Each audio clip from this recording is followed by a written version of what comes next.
Part 2 of the book King Solomon's Mines. At last, one beautiful evening in January, which is our hottest month, we steamed along the coast of Natal, expecting to make Durban Point by sunset. It is a lovely coast all along from East London, with its red sandhills and wide sweeps of vivid green dotted here and there with kaffir kraals, and bordered by a ribbon of white surf which spouts up in pillars of foam where it hits the rocks. But just before you get to Durban, there is a peculiar richness about it. There are the deep kloofs cut in the hills by the rushing rains of centuries, down which the rivers sparkle. There is the deepest green of the bush, growing as God planted it, and the other greens of the mealie gardens and the sugar patches, while here and there a white house, smiling out at the placid sea, puts a finish and gives an air of homeliness to the scene. For to my mind, however beautiful a view may be, it requires the presence of man to make it complete. But perhaps that is because I have lived so much in the wilderness, and therefore know the value of civilization, though to be sure, it drives away the game. The Garden of Eden, no doubt, was fair be Umbopa enters our service. 37-1 4-man was, but I always think it must have been fairer when Eve was walking about it. But we had miscalculated a little, and the sun was well down before. We dropped anchor off the point and heard the gun, which told the good folk that the English mail was in. It was too late to think of getting over the bar that night, so we went down comfortably to dinner, after seeing the mails carried off in the lifeboat. When we came up again, the moon was up, and shining so brightly over sea and shore, that she almost paled the quick large flashes from the lighthouse. From the shore floated sweet spicy odours that always remind me of hymns and missionaries, and in the windows of the houses on the Berea sparkled 100 lights. From a large brig lying near came the music of the sailors as they worked at getting the anchor up to be ready for the wind. Altogether it was a perfect night, such a night as you only get in southern Africa, and it threw a garment of peace over everybody, as the moon threw a garment of silver over everything. Even the great bulldog, belonging to a sporting passenger, seemed to yield to the gentle influences, and giving up yearning to come to close quarters with the baboon in a cage on the forecastle, snored happily in the door of the cabin, dreaming. No doubt that he had finished him and happy in his dream. We all, that is, Sir Henry Curtis, Captain Good, and myself, went and sat by the wheel and were quiet for a while. "Well, Mr. Quatermain," said Sir Henry presently, "have you been thinking about my proposals? 38 King Solomon's Mines." "Aye," echoed Captain Good. "What do you think of them, Mr. Quatermain? I hope you are going to give us the pleasure of your company as far as Solomon's Mines, or wherever the gentleman you knew as Neville may have got to." I rose and knocked out my pipe before I answered. I had not made up my mind, and wanted the additional moment to complete it. Before the burning tobacco had fallen into the sea, it was completed. Just that little extra second did the trick.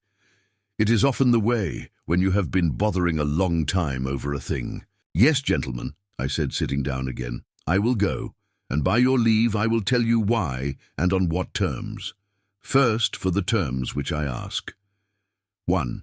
You are to pay all expenses, and any ivory or other valuables we may get is to be divided between Captain Good and myself. 2. That you pay me $500 for my services on the trip before we start, I undertaking to serve you faith fully till you choose to abandon the enterprise, or till we succeed or disaster overtakes us. 3. That before we start you execute a deed agreeing, in the event of my death or disablement, to pay my boy Harry, who is studying medicine over there in London at Guy's Hospital, a sum of $200 a year for 5 years, by which time he ought to be able to earn a living for himself. That is all, I think, and I dare say you will say quite enough too." "No," answered Sir Henry, "I accept them gladly. I am bent upon this project, and would pay more than that for your help, especially considering the peculiar knowledge you possess. Umbopa enters our service. 39. Very well. And now that I have made my terms, I will tell you my reasons for making up my mind to go. First of all, gentlemen, I have been observing you both for the last few days, and if you will not think me impertinent, I will say that I like you and think that we shall come up well to the yoke together. That is something, let me tell you, when one has a long journey like this before one. And now, as to the journey itself, I tell you flatly, Sir Henry and Captain Good, that I do not think it probable that we can come out of it alive, that is, if we attempt to cross the Suliman Mountains. What was the fate of the old Dom de Silvestre 300 years ago? What was the fate of his descendant 20 years ago? What has been your brother's fate? I tell you frankly, gentlemen, that as their fate was, so I believe ours will be.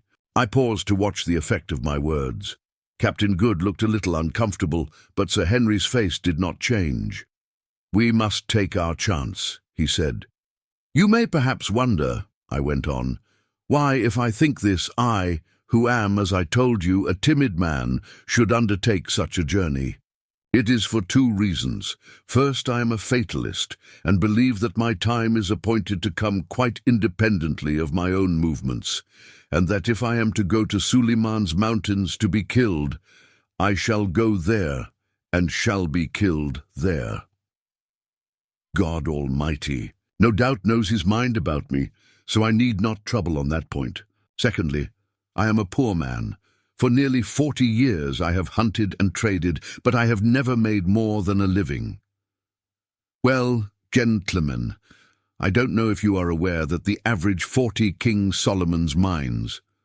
Life of an elephant hunter from the time he takes to the trade is from 4 to 5 years. So you see, I have lived through about 7 generations of my class, and I should think that my time cannot be far off anyway. Now, if anything were to happen to me in the ordinary course of business, by the time my debts were paid there would be nothing left to support my son Harry whilst he was getting in the way of earning a living, whereas now he would be provided for 5 years. There is the whole affair in a nutshell.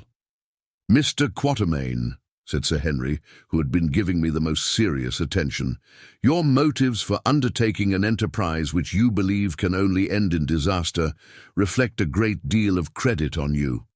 Whether or not you are right, time and the event of course alone can show, but whether you are right or wrong, I may as well tell you at once that I am going through with it to the end, sweet or bitter. If we are going to be knocked on the head, all I have to say is that I hope we shall get a little shooting first, Good?" "Yes, yes," put in the captain. "We have all 3 of us been accustomed to face danger and hold our lives in our hands in various ways, so it is no good turning back now. And now I vote we go down to the saloon and take an observation, just for luck, you know." And we did, through the bottom of a tumbler. Next day we went ashore, and I put Sir Henry and Captain Good up at the little shanty I have on the Berea, and which I call my home. There are only 3 rooms and a kitchen in it, and it is built of green brick with a galvanized iron roof, but there is a umbopa enters our service. 41 good garden with the best loquat trees in it that I know, and some nice young mangoes, of which I hope great things. The curator of the botanical gardens gave them to me. It is looked after by an old hunter of mine named Jack, whose thigh was so badly broken by a buffalo cow in Sikukuni's country that he will never hunt again. But he can potter about and garden, being a Griquois by birth. You can never get your Zulu to take much interest in gardening. It is a peaceful art, and peaceful arts are not in his line. Sir Henry and Good slept in a tent pitched in my little grove of orange trees at the end of the garden, for there was no room for them in the house, and what with the smell of the bloom and the sight of the green and golden fruit. For in Durban you will see all 3 on the tree together, I dare say. It is a pleasant place enough, for we have few mosquitoes here unless there happens to come an unusually heavy rain. Well, to get on, for unless I do, you will be tired of my story before ever we fetch up at Suliman's Mound, Taines.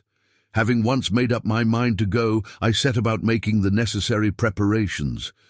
First I got the deed from Sir Henry, providing for my boy in case of accidents. There was some little difficulty about getting this legally executed, as Sir Henry was a stranger here, and the property to be charged was over the water, but it was ultimately got over with the help of a lawyer, who charged $20 for the job, a price that I thought outrageous. Then I got my check for $500. Having paid this tribute to my bump of caution, I bought a wagon and a span of oxen on Sir Henry's behalf, and beauties they were. It was a 22-foot wagon with iron axles, very strong, very light, 42 King Solomon's mines, and built throughout of stink wood. It was not quite a new one, having been to the diamond fields and back, but in my opinion it was all the better for that, for one could see that the wood was well seasoned. If anything is going to give in a wagon, or if there is green wood in it, it will show out on the first trip. It was what we call a half-tented wagon. That is to say, it was only covered in over the after 12 feet, leaving all the front part free for the necessaries we had to carry with us. In this after part was a hide cartle, or bed, on which 2 people could sleep, also racks for rifles, and many other little conveniences. I gave $125 for it and think it was cheap at the price. Then I bought a beautiful team of 20 salted Zulu oxen, which I had had my eye on for a year or two. 16 oxen are the usual number for a team, but I had 4 extra to allow for casualties.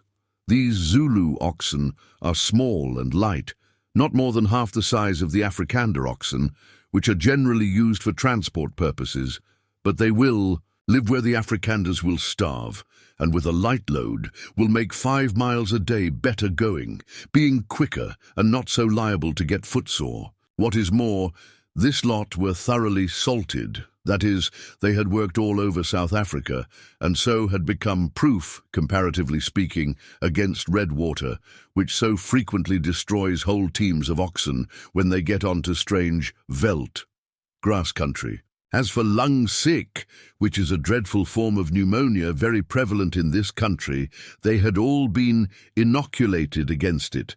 This is done by cutting a slit in the tail of an ox and binding in a piece of the diseased lung of an animal which had died of the sickness. The result is that the ox sickens, Mboppa enters our service. 43 takes the disease in a mild form, which causes its tail to drop off, as a rule about a foot from the root, and becomes proof against future attacks. It seems cruel to rob the animal of his tail, especially in a country where there are so many flies, but it is better to sacrifice the tail and keep the ox than to lose both tail and ox, for a tail without an ox is not much good except to dust. Still it does look odd to trek along behind 20 stumps where there ought to be tails. It seems as though nature had made a trifling mistake and stuck the stern ornaments of a lot of prize bulldogs on the rumps of the oxen. Next came the question of provisioning and medicines, one which required the most careful consideration, for what one had to do was to avoid lumbering the wagon up, and yet take everything absolutely necessary. Fortunately, it turned out that Good was a bit of a doctor, having at some period in his previous career managed to pass through a course of medical and surgical instruction, which he had more or less kept up. He was not, of course, qualified, but he knew more about it than many a man who could write MD after his name, as we found out afterwards, and he had a splendid travelling medicine chest and a set of instruments. Whilst we were at Durban, he cut off a Kafir's big toe in a way, which it was a pleasure to see, but he was quite flabbergasted when the Kafir, who had sat stolidly watching the operation, asked him to put on another, saying that a white one would do at a pinch. There remained, when these questions were satisfactorily settled, 2 further important points for consideration, namely that of arms and that of servants. 44 King Solomon's mines, As to the arms, I cannot do better than put down a list of those we finally decided on from among the ample store that Sir Henry had brought with him from England, and those which I had. I copy it from my pocketbook, where I made the entry at the time. 3 heavy breech-loading double-8 elephant guns, weighing about 15 pounds each, with a charge of 11 drachms of black powder. 2 of these were by a well-known London firm, most excellent makers, but I do not know by whom mine, which was not so highly finished, was made. I had used it on several trips, and shot a good many elephants with it, and it had always proved a most superior weapon, thoroughly to be relied on.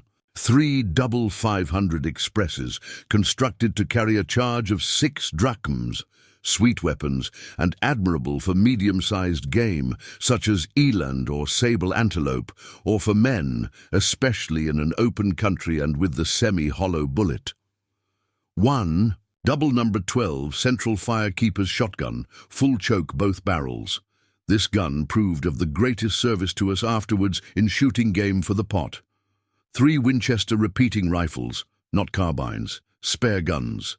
3 single-action Colt's revolvers with the heavier pattern of cartridge. This was our total armament, and the reader will doubtless observe that the weapons of each class were of the same make and caliber, so that the cartridges were interchangeable, a very important point.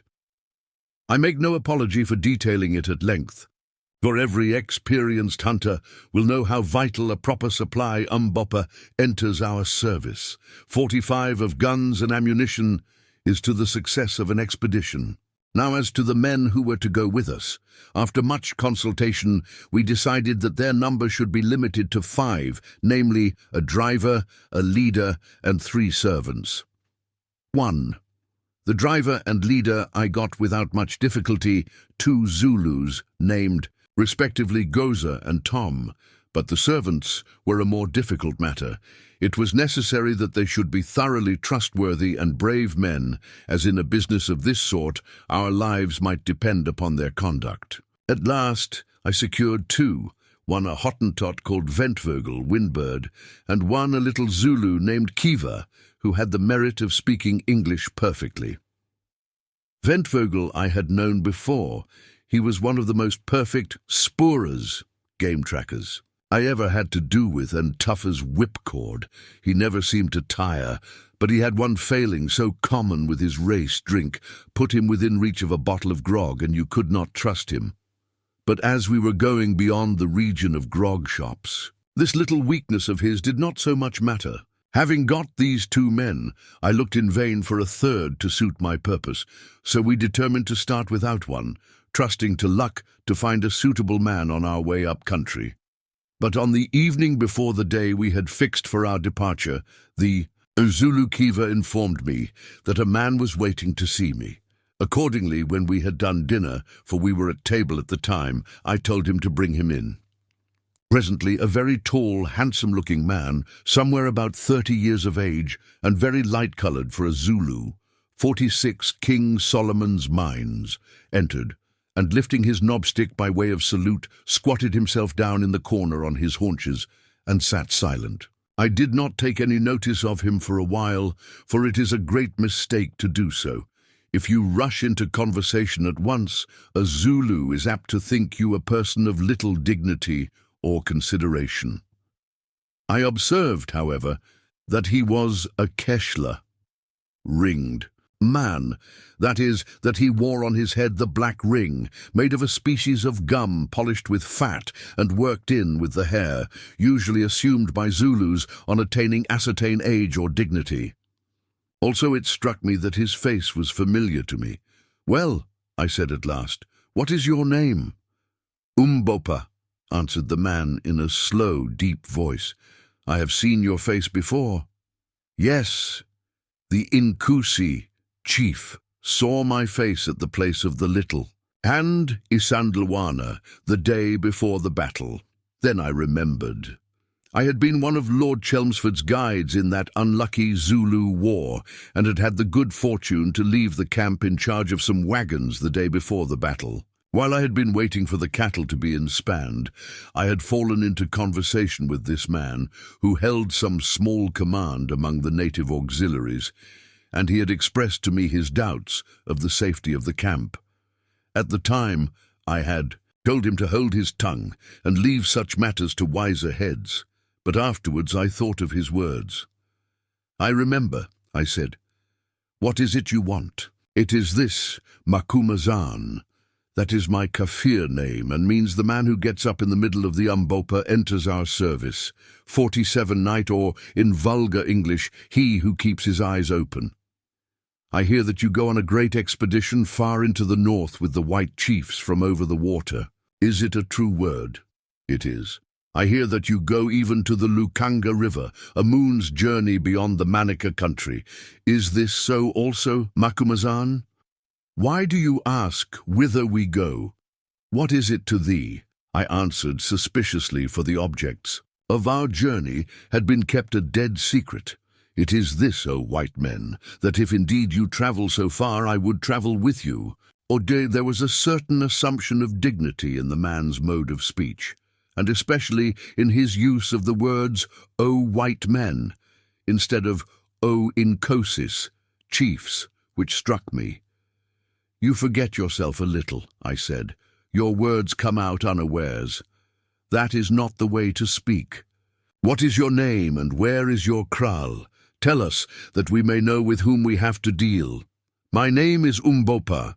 I am of the Zulu people, yet not of them. The house of my tribe is in the far north. It was left behind when the Zulus came down. Here 1,000 years ago, long before Chaka reigned in Zululand. I have no kraal. I have wandered for many years. I came from the north as a child to Zululand.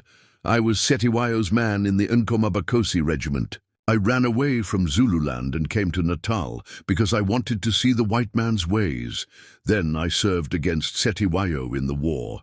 Since then I have been working in Natal.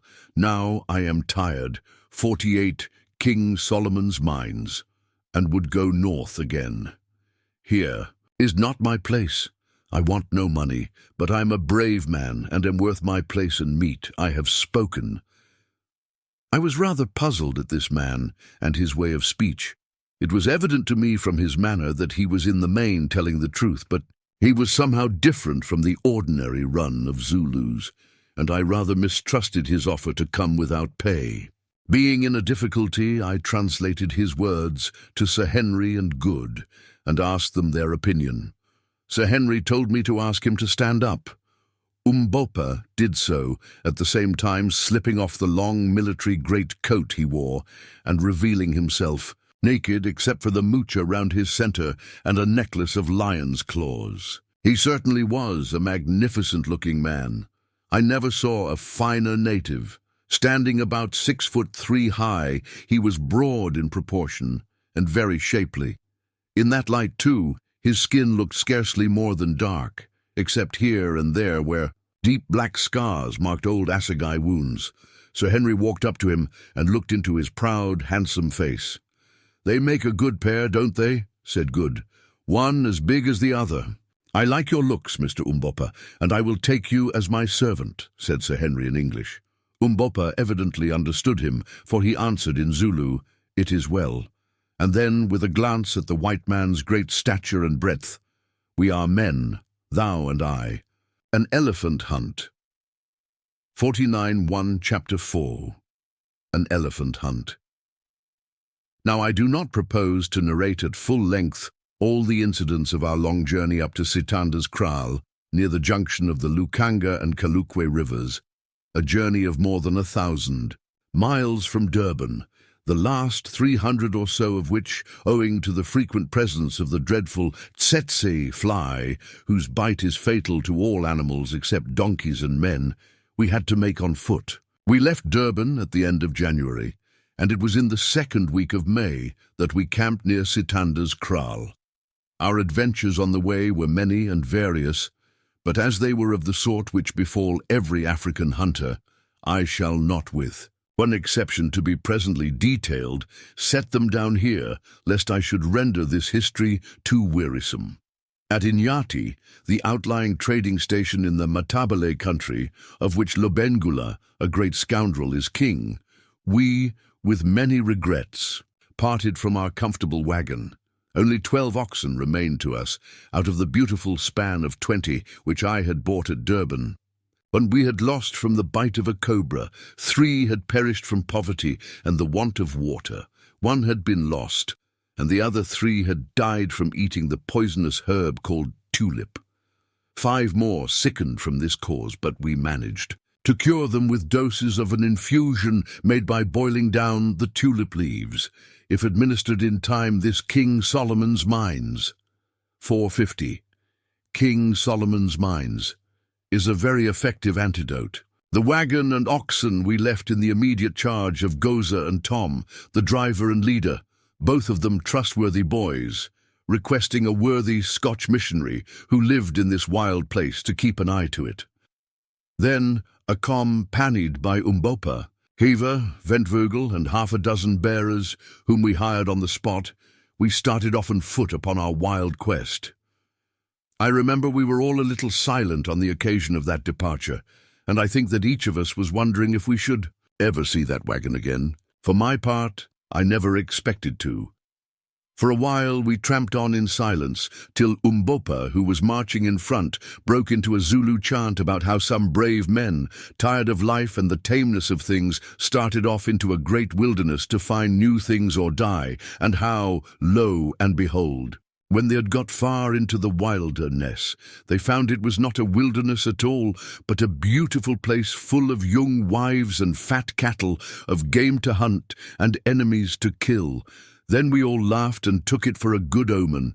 He was a cheerful. Savage was Umbopa, in a dignified sort of a way, when he had not got one of his fits of brooding, and had a wonderful knack of keeping one's spirits up.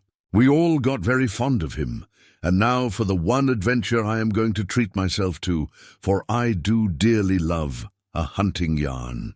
About a fortnight's march from Inyati, we came across a peculiarly beautiful bit of fairly watered, wooded country. The kloofs in the hills were covered with dense bush, idoro bush as the natives call it, and in some places with the wachtin besh, wait a little thorn, and there were great quantities of the an elephant hunt.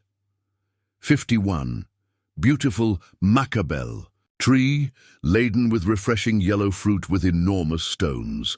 This tree is the elephant's favorite food, and there were not wanting signs that the great brutes were about, for not only was their spoor frequent, but in many places the trees were broken down and even uprooted. The elephant is a destructive feeder. One evening, after a long day's march, we came to a spot of peculiar loveliness. At the foot of a bush-clad hill was a dry riverbed, in which, however, were to be found pools of crystal water, all trodden, round with the hoof-prints of game. Facing this hill was a park-like plain, where grew clumps of flat-topped mimosa, varied with occasional glossy-leaved matcha bells, and all round was the great sea of pathless, silent bush. As we emerged into this riverbed path, we suddenly started a troop of tall giraffes, who galloped, or rather sailed off, with their strange gait, their tails screwed up over their backs, and their hooves rattling like castanets. They were about 300 yards from us, and therefore practically out of shot. But Good, who was walking ahead, and had an express loaded with solid ball in his hand, could not resist, but upped gun and let drive at the last, a young cow. By some extraordinary chance, the ball struck it full on the back of the neck, shattering the spinal column, and that giraffe went rolling head over heels just like a rabbit. I never saw a more curious thing. "Curse it," said Goodfor. "I'm sorry to say he had a habit of using strong language when excited, contracted, no doubt, in the course of his nautical career. Curse it, I've killed him." 4. 52-1 King Solomon's Mines. "Ooh, Bugwan," ejaculated the Kafirs. "Ooh, ooh." They called Good Bugwan, glass eye, because of his eyeglass. "Oh, Bugwan," re-echoed Sir Henry and I, and from that day Good's reputation as a marvellous shot was established, at any rate among the Kafirs. Really, he was a bad one, but Whenever he missed, we overlooked it for the sake of that giraffe. Having set some of the boys to cut off the best of the giraffe meat, we went to work to build a scherm near one of the pools about 100 yards to the right of it. This is done by cutting a quantity of thorn bushes and laying them in the shape of a circular hedge. Then the space enclosed is smoothed, and dry tambuki grass, if obtainable, is made into a bed in the center, and a fire or fires lighted. By the time the scherm was finished, the moon was coming up, and our dinner of giraffe steaks and roasted marrow bones was ready. How we enjoyed those marrow bones, though it was rather a job to crack them. I know no greater luxury than giraffe marrow, unless it is elephant's heart, and we had that on the morrow. We ate our simple meal, pausing at times to thank God for his wonderful shot by the light of the full moon, and then we began to smoke and yarn, and a curious picture we must have made squatted there round the fire. I, with my short, grizzled hair sticking up straight, and Sir Henry with his yellow locks, which were getting rather long, were rather a contrast, especially as I am thin and short and dark, weighing only 9 stone and a half, and Sir Henry is tall and broad and fair, and weighs 15, but perhaps the most curious-looking of the three, taking an elephant hunt. 53. All the circumstances of the case into consideration was Captain John Good, R.N.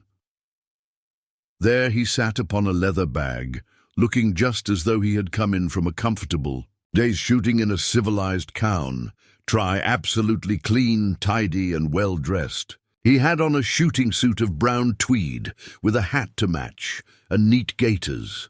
He was, as usual, beautifully shaved, his eyeglass and his false teeth appeared to be in perfect order, and altogether he was the neatest man I ever had to do with. In the wilderness, he even had on a collar, of which he had a supply made of white gutta percha. "You see, they weigh so little," he said to me, innocently, when I expressed my astonishment at the fact. "I always like to look like a gentleman." Well, there we all sat yarning away in the beautiful moonlight and watching the Kafirs a few yards off sucking their intoxicating dacha in a pipe of which the mouthpiece was made of the horn of an eland, till they one by one rolled themselves up in their blankets and went to sleep by the fire. That is, all except Umbopa, who sat a little apart. I noticed he never mixed much with the other Kafirs, his chin resting on his hand, apparently thinking deeply. Presently, from the depths of the bush behind us came a loud "Woof! Woof!" "That's a lion," said I, and we all started up to listen. Hardly had we done so when from the pool, about 100 yards off, came the strident trumpeting of an elephant. "Un kungun clovo! Un kungun clovo!" "Elephant, elephant," whispered the Kafirs. And a few minutes afterwards we saw a succession of vast, shadowy forms moving slowly from the direction of the water towards the 54 King Solomon's mines. Bush. Up jumped Good, burning for slaughter, and thinking perhaps that it was as easy to kill elephant as he had found it to shoot giraffe, but I caught him by the arm and pulled him down. "It's no good," I said, "I'd let them go." "It seems that we are in a paradise of game. I vote we stop here a day or two and have a go at them," said Sir Henry presently. I was rather surprised, for hitherto Sir Henry had always been for pushing on as fast as possible, more especially since we had ascertained at Inyati that about 2 years ago an Englishman of the name of Neville had sold his wagon there and gone on up country. But I suppose his hunter instincts had got the better of him. As we emerged into this riverbed path, we suddenly started a troop of tall giraffes, who galloped, or rather sailed off, with their strange gait, their tails screwed up over their backs and their hooves rattling like castanets. They were about 300 yards from us, and therefore practically out of shot. But Good, who was walking ahead, and had an express loaded with solid ball in his hand, could not resist, but upped gun and let drive at the last, a young cow. By some extraordinary chance, the ball struck it full on the back of the neck, shattering the spinal column, and that giraffe went rolling head over heels just like a rabbit. I never saw a more curious thing. "Curse it," said Goodfor. "I'm sorry to say he had a habit of using strong language when excited, contracted no doubt in the course of his nautical career.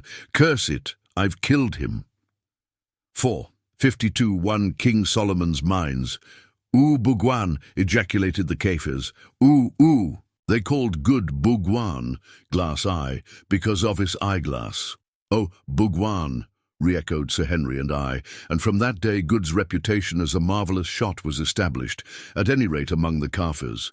Really, he was a bad one, but whenever he missed, we overlooked it for the sake of that giraffe.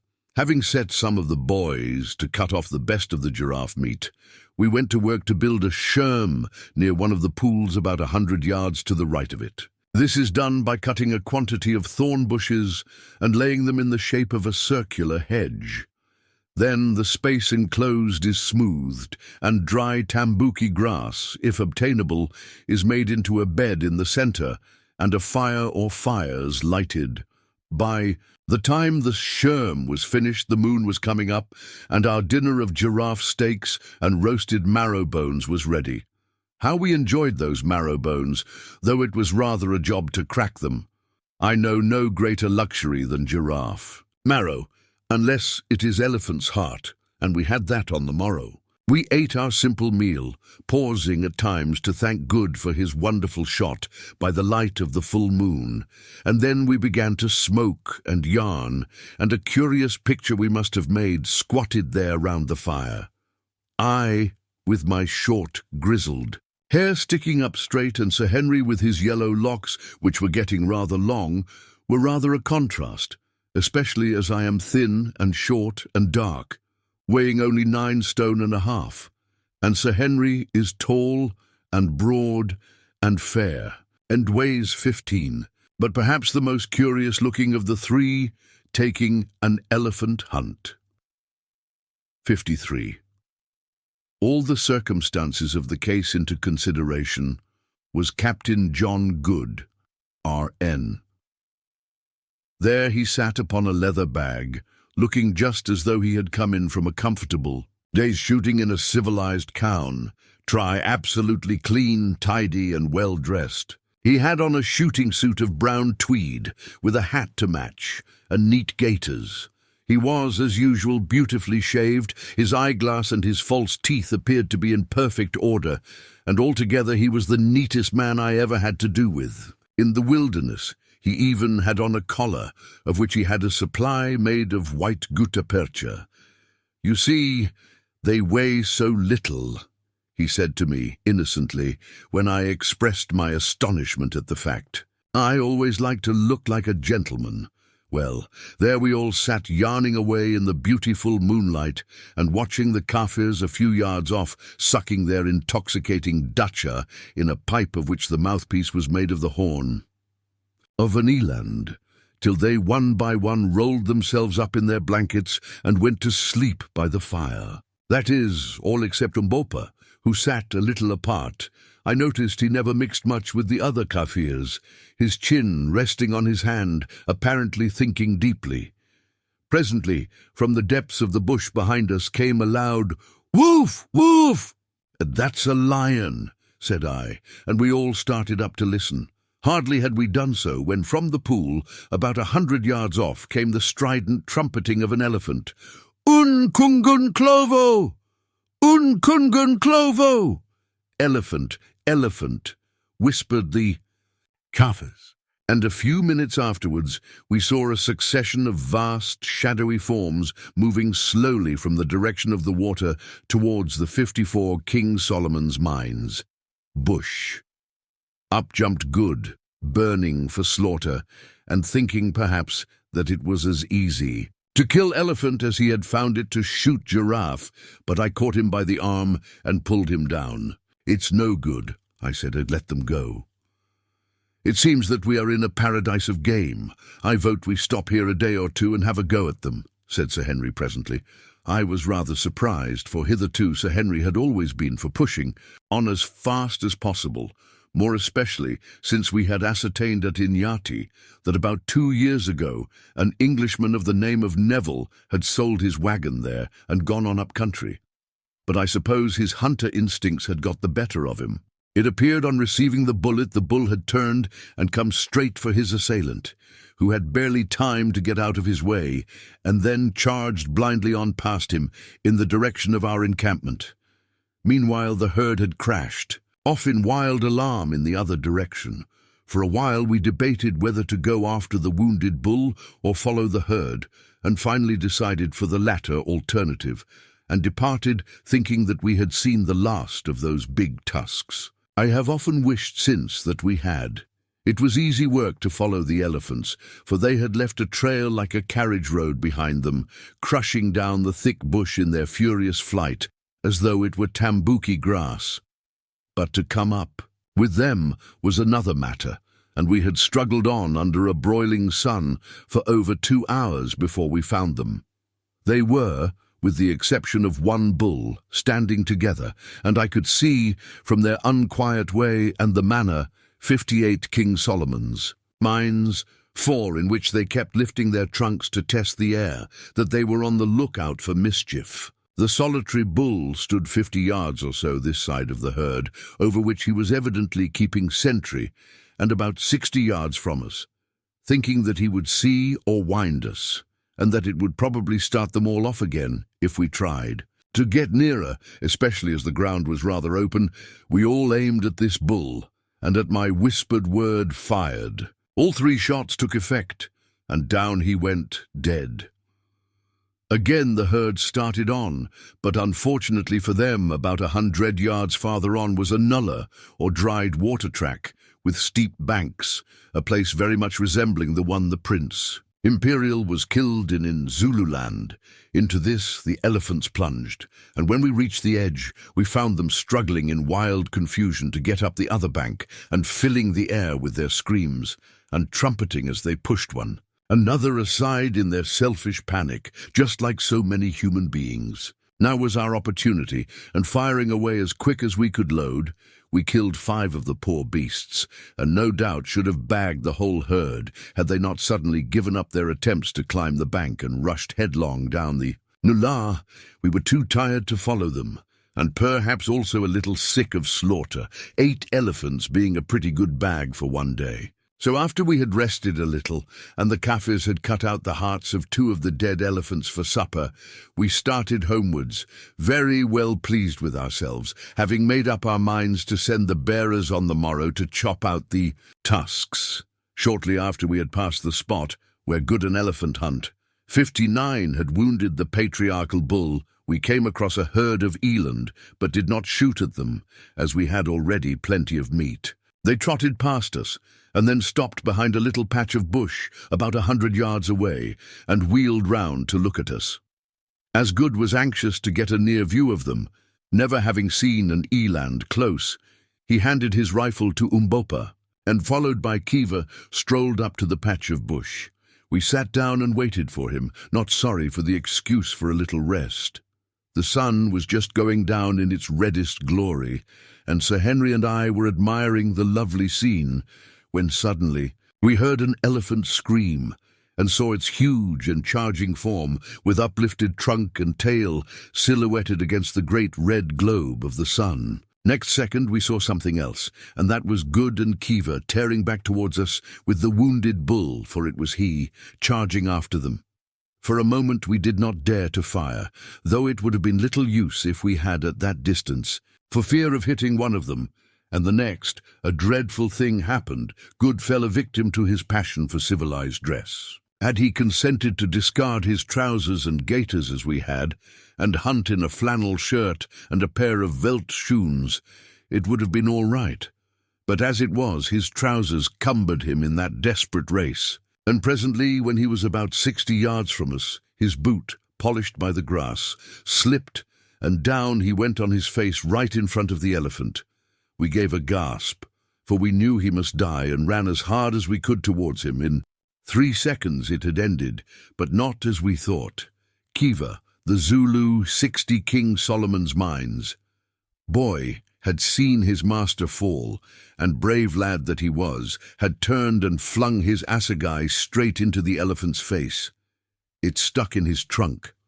With a scream of pain, the brute seized the poor Zulu, hurled him to the earth, and placing his huge foot onto his body about the middle, twined his trunk round his upper part and tore him in two. We rushed up mad with horror and fired again, and presently the elephant fell upon the fragments of the Zulu. As for Good, he got up and wrung his hands over the brave man who had given his life to save him, and myself, though an old hand, I felt a lump in my throat. Umbopa stood and contemplated the huge dead elephant and the mangled remains of poor Eva. "Ah, well," he said presently, "he is dead, but he died like a man." Chapter 5. Our March into the Desert. We had killed 9 elephants, and it took us 2 days to cut out the tusks and get them home and bury them carefully in the sand under a large tree, which made a conspicuous mark for miles round. It was a wonderfully fine lot of ivory. I never saw a better, averaging as it did between 40 and 50 pounds a tusk. The tusks of the great bull that killed poor Kiva scaled 170 pounds the pair, as nearly as we could judge. As for Kiva himself, we buried what remained of him in an ant-bear hole, together with an assegai to our march into the desert. 61. Protect himself with on his journey to a better world. On the 3rd day we started on, hoping that we might win. Day returned to dig up our buried ivory, and in due course, after a long and wearisome tramp, and many adventures which I have not space to detail, reached Sitanda's kraal, near the Lukanga River, the real starting point of our expedition. Very well do I recollect our arrival at that place. To the right was a scattered native settlement with a few stone cattle kraals and some cultivated lands down by the water, where these savages grew their scanty supply of grain, and beyond it, great tracts of waving veldt covered with tall grass, over which herds of the smaller game were wandering. To the left was the vast desert. This spot appeared to be the outpost of the fertile country, and it would be difficult to say to what natural causes such an abrupt change in the character of the soil was due. But so it was.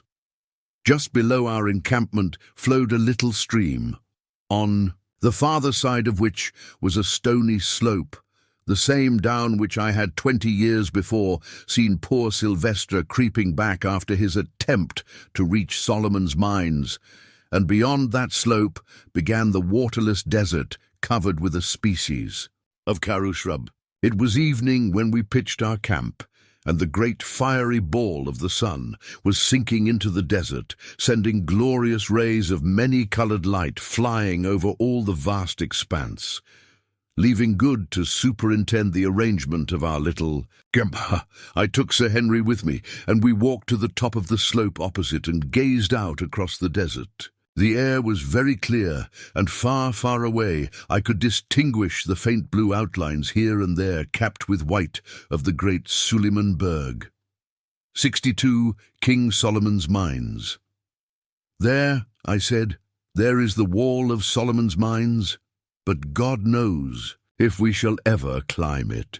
My brother should be there, and if he is, I shall reach him somehow," said Sir Henry, in that tone of quiet confidence which marked the man. "I hope so," I answered, and turned to go back to the camp when I saw that we were not alone.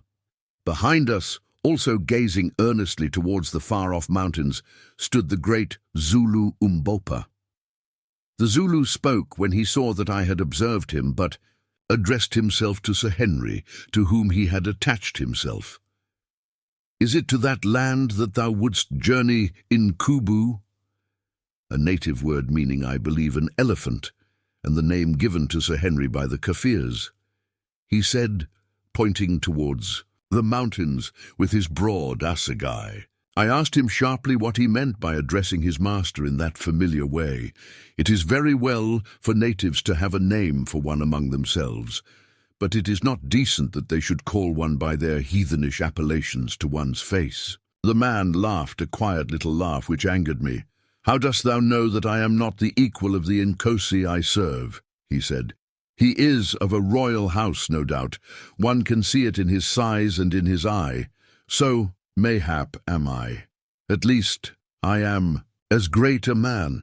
Be my mouth, O Macumazahn, and say my words to the Inkus Incubu, my master, for I would speak to him and to thee." I was angry with the man, for I am not accustomed to be talked to in that way by Kafirs, but somehow he impressed me.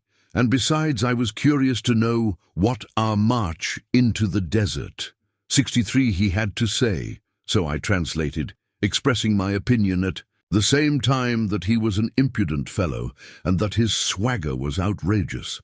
"Yes, Umbopa," answered Sir Henry, "I would journey there. The desert is wide, and there is no water.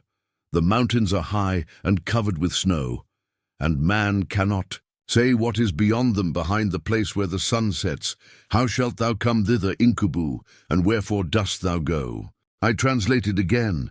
"Tell him," answered Sir Henry, "that I go because I believe that a man of my blood, my brother, has gone there before me, and I go to seek him."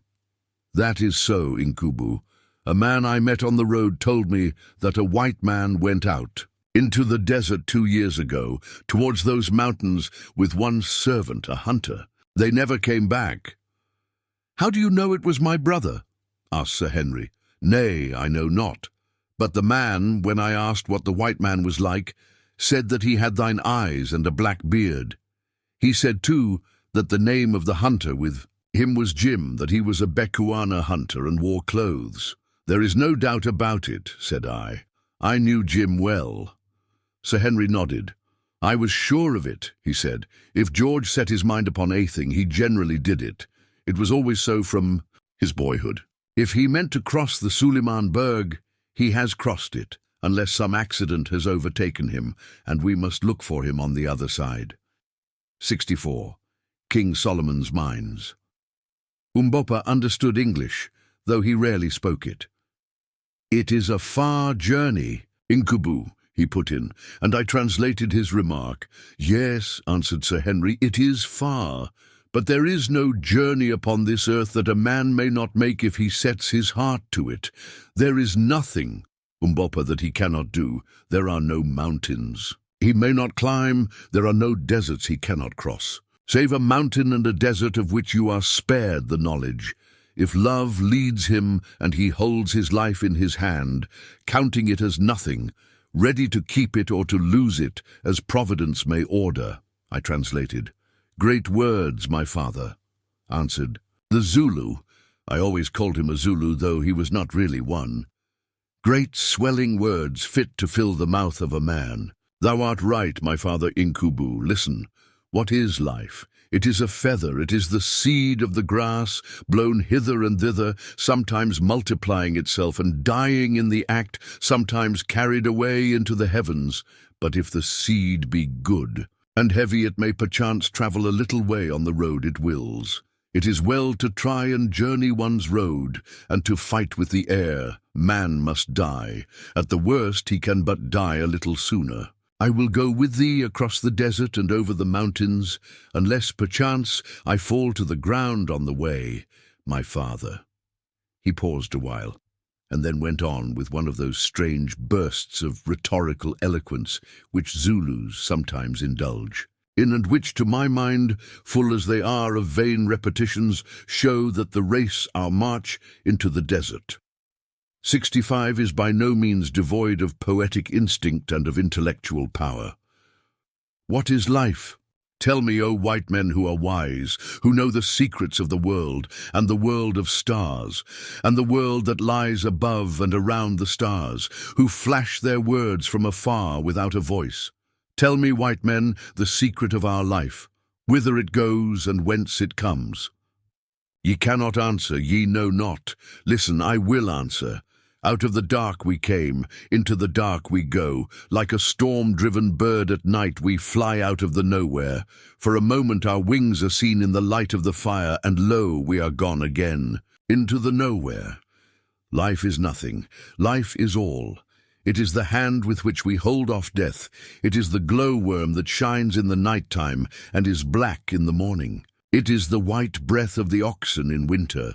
It is the little shadow that runs across the grass and loses itself at sunset. "You are a strange man," said Sir Henry when he ceased. Umbopa laughed. "It seems to me that we are much alike, Incubu. Perhaps I seek a brother over the mountains." I looked at him suspiciously. "What dost thou mean?" I asked. "What dost thou know of the mountains?" "A little, a very little. There is a strange land there, a land of witchcraft and beautiful things, a land of brave people and of trees and streams and white mountains and of a great white road. I have heard of it, but what is the good of talking? It grows dark. Those who live to see will see." King Solomon's Mines, 566, King Solomon's Mines. Again I looked at him doubtfully. The man knew too much. "Ye need not fear me, Macumazahn," he said, interpreting my look. "I dig no holes for ye to fall in. I make no plots. If ever we cross those mountains behind the sun, I will tell what I know. But death sits upon them. Be wise and turn back. Go and hunt elephants. I have spoken." And without another word he lifted his spear in salutation and returned towards the camp, where, shortly afterwards, we found him cleaning a gun like any other Kafir. "That is an odd man," said Sir Henry. "Yes," answered I, "too odd by half. I don't like his little ways. He knows something and won't speak out, but I suppose it is no use quarrelling with him. We are in for a curious trip and a mysterious. Zulu won't make much difference one way or another. Next day we made our arrangements for starting. Of course, it was impossible to drag our heavy elephant rifles and other kit with us across the desert, so dismissing our bearers, we made an arrangement with an old native who had a kraal close by to take care of them till we returned. It went to my heart to leave such things as those sweet tools to the tender mercies of an old thief, of a savage whose greedy eyes I could see gloating over them. But I took some precautions. First of all, I loaded all the rifles and informed him that if he touched them they would go off. He instantly tried the experiment with my 8-bore, and it did go off, and blew a hole right through 1 hour march into the desert. 67 of his oxen, which were just then being driven up to the kraal, to say nothing of knocking him head over heels with the recoil. He got up considerably startled, and not at all pleased at the loss of the ox, which he had the impudence to ask me to pay for, and nothing would induce him to touch them again.